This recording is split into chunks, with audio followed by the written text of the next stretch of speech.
Salam sejahtera sedulur semua, jumpa lagi dengan pencari hikmah 129. Kali ini kita akan sama-sama mendengarkan kisah tentang kemuliaan bocah China yang sangat mengharukan. Apapun yang terjadi, dan yang kita temui setiap hari, adalah pelajaran buat kita untuk menghadapi perjalanan hidup berikutnya. Banyak hal yang bisa dijadikan pelajaran, namun pelajaran hidup dari mereka yang melakukannya tanpa niat memberi teladan akan sangat mengena. Pelajaran itu datang dari anak-anak yang masih polos, di antaranya sebagai berikut. Kisah ini bukan saja mengharukan namun juga menimbulkan kekaguman. Seorang anak berusia 10 tahun dapat menjalankan tanggung jawab yang berat selama 5 tahun. Kesulitan hidup telah menempa anak tersebut menjadi sosok anak yang tangguh dan pantang menyerah. Seorang anak di China pada tanggal 27 Januari tahun 2006 mendapat penghargaan tinggi dari pemerintahnya karena dinyatakan telah melakukan perbuatan luar biasa. Di antara 9 orang peraih penghargaan itu, ia merupakan satu-satunya anak kecil yang terpilih dari 1,4 miliar penduduk China.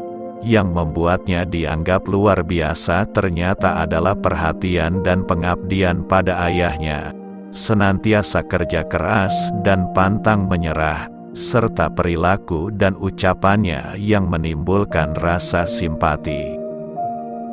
Sejak ia berusia 10 tahun 2001, anak ini ditinggal pergi oleh ibunya yang sudah tidak tahan lagi hidup bersama suaminya yang sakit keras dan miskin.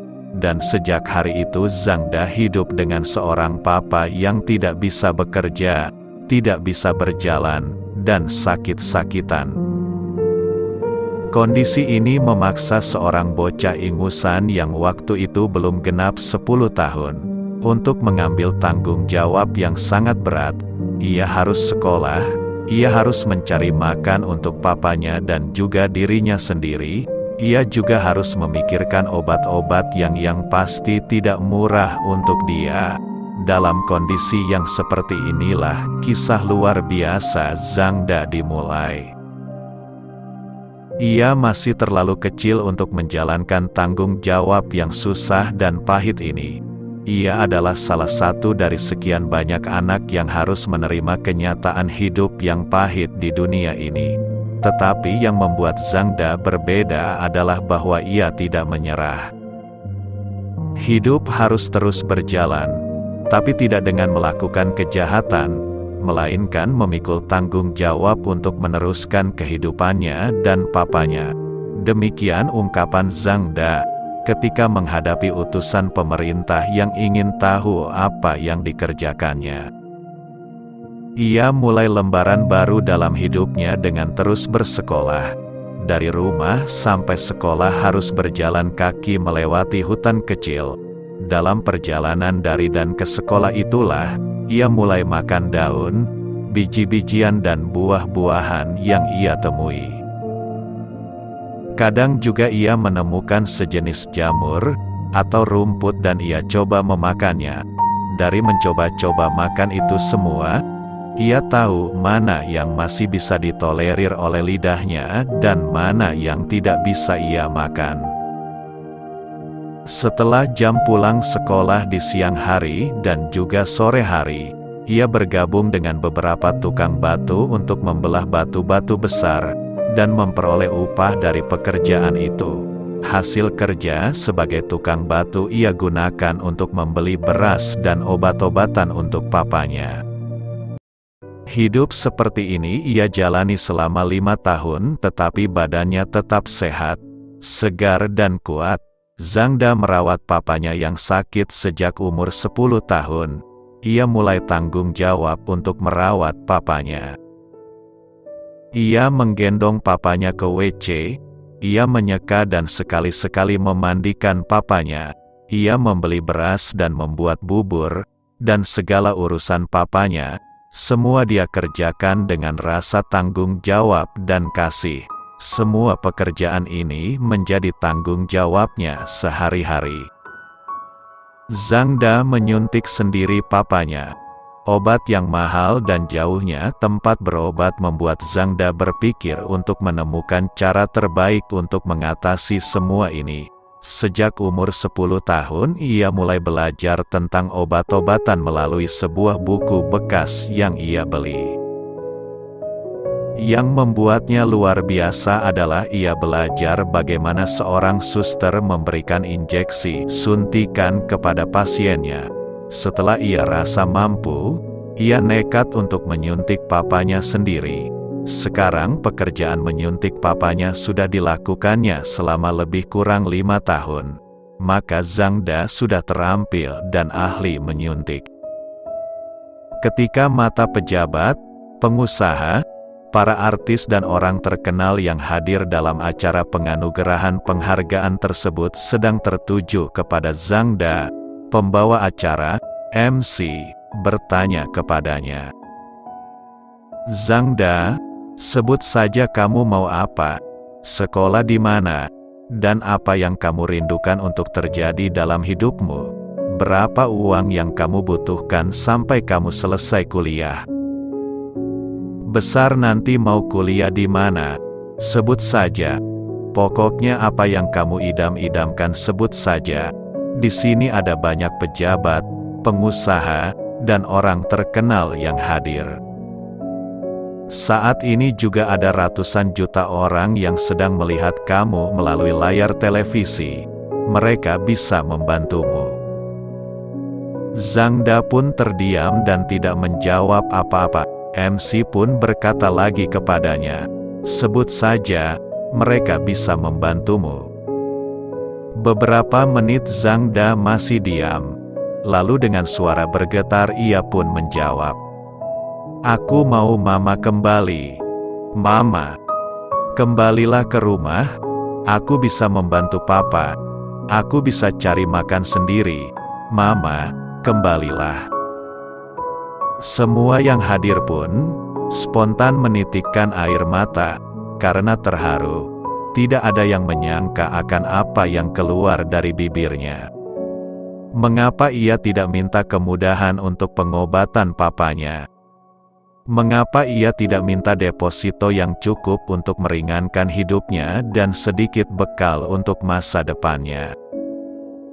Mengapa ia tidak minta rumah kecil yang dekat dengan rumah sakit?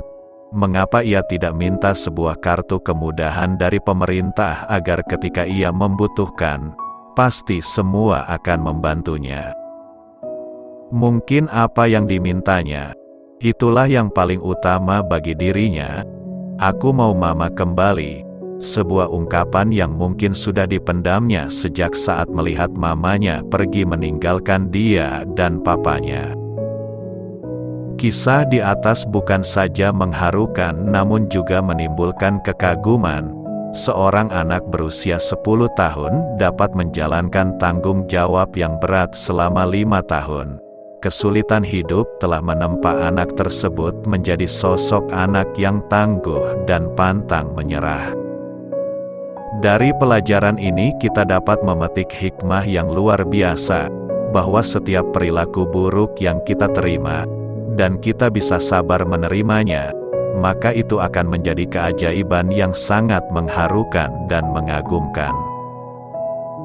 Andai saja ibu Zhang Da tidak meninggalkan anak dan suaminya yang sakit, Zhang Da bukanlah anak yang luar biasa.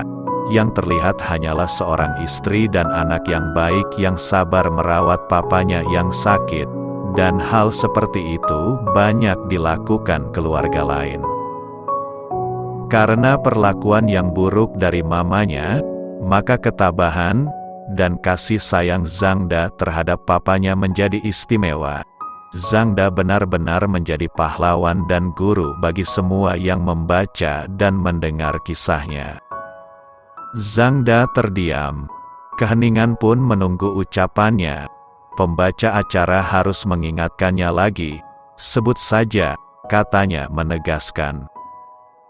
Zhang Da yang saat itu sudah berusia 15 tahun pun mulai membuka mulutnya dengan bergetar. semua hadirin di ruangan itu, dan juga jutaan orang yang menyaksikannya langsung melalui televisi, terdiam menunggu apa keinginan Zhang Da. Saya mau Mama kembali. Mama kembalilah ke rumah. Aku bisa membantu Papa. Aku bisa cari makan sendiri. Mama kembalilah, kata Zhang Da yang disambut tetesan air mata haru para penonton. Tidak ada yang menyangka akan apa yang keluar dari bibirnya. Mengapa ia tidak minta kemudahan untuk pengobatan ayahnya? Mengapa ia tidak minta deposito yang cukup untuk meringankan hidupnya dan sedikit bekal untuk masa depannya? Mengapa ia tidak minta rumah kecil yang dekat dengan rumah sakit? Mengapa ia tidak minta sebuah kartu kemudahan dari pemerintah agar ketika ia membutuhkan, pasti semua akan membantunya? Mungkin apa yang dimintanya, itulah yang paling utama bagi dirinya. Aku mau Mama kembali, sebuah ungkapan yang mungkin sudah dipendamnya sejak lama. Sejak saat melihat mamanya pergi meninggalkan dia dan ayahnya yang sedang sakit. Terima kasih Zhang Da, engkau telah menghidupkan hati yang lama mati, dan membangunkan hati yang lama tertidur. Demikianlah kisah Zhang Da yang sangat mengharukan. Semoga bermanfaat. Jangan lupa perlakuan jahat orang lain terhadap kita. Apabila kita sabar dan tabah akan membuat kita istimewa. Hal seperti itulah yang dialami para tokoh sejarah dan para pahlawan. Mari kita renungkan bersama. Salam.